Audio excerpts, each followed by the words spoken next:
Basically, I'm in here because I had diabetes. I had diabetes for 16 years. And just the effects of that, my blood pressure was really high and it affected my kidneys, giving me kidney disease and in turn failing in July of 2011. Yeah, well, exactly. I'm in here until I get a new kidney. This is what keeps me alive. My life's changed in a lot of ways. It's, I spend a lot of time at hospital, not because you don't just come for the dialysis. You have appointments with specialists, and then there's the transplant aspect where you got to see all of those doctors and different appointments there too. So, I spend the majority of my time in doctors' offices or here. It's basically like a job, full-time job. So you don't get paid for it. I'm on income support, living with my mom. My life's totally different than than it used to be. I used to live a different lifestyle, go out a lot of friends. And, yeah, it's really different. I still have a core group of friends that I talk to and stuff, but it's just not the same. It's different, and I don't know. It's not something that a 30-year-old or anyone, at a young age should really be going through. Or if anyone at any age, really, it's horrible. Yeah, coming here 3 times a week. There's the parking, aspect of things. Like it's not free. And like I said, I'm on income support. It's not a lot of money.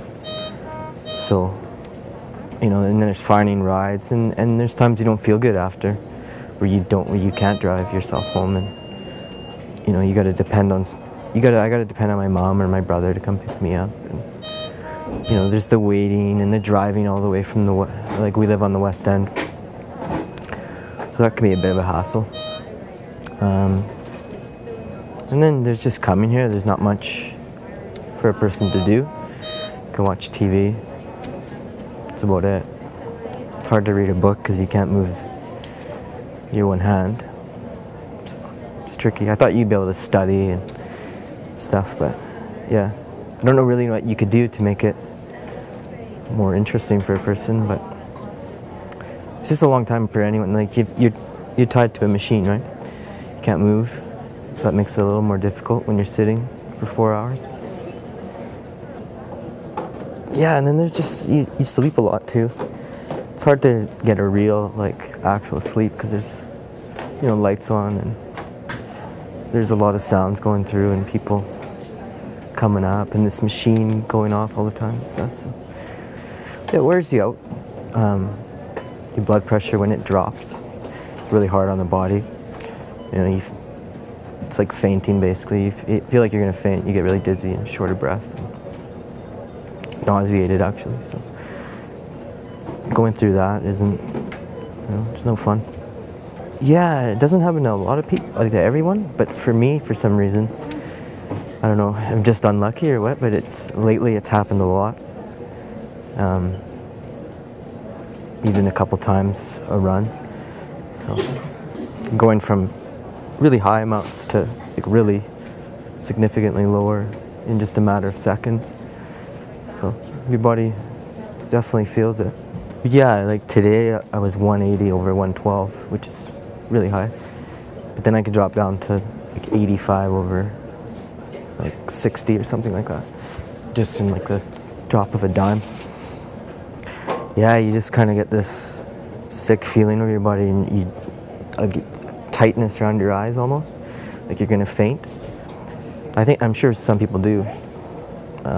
I haven't yet, but pretty close to it. Yeah, it takes its toll on your body. If that happens, I've been out for that entire night when I go home, and even part of the next day, where you can't really do too much moving. Kind of affects you. So they're always constantly trying to get you at a proper weight, and it's kind of a guessing game. Because you're eating food as well, so you could be gaining weight. Might not just be the fluid on you, so it's a bit of a guessing game.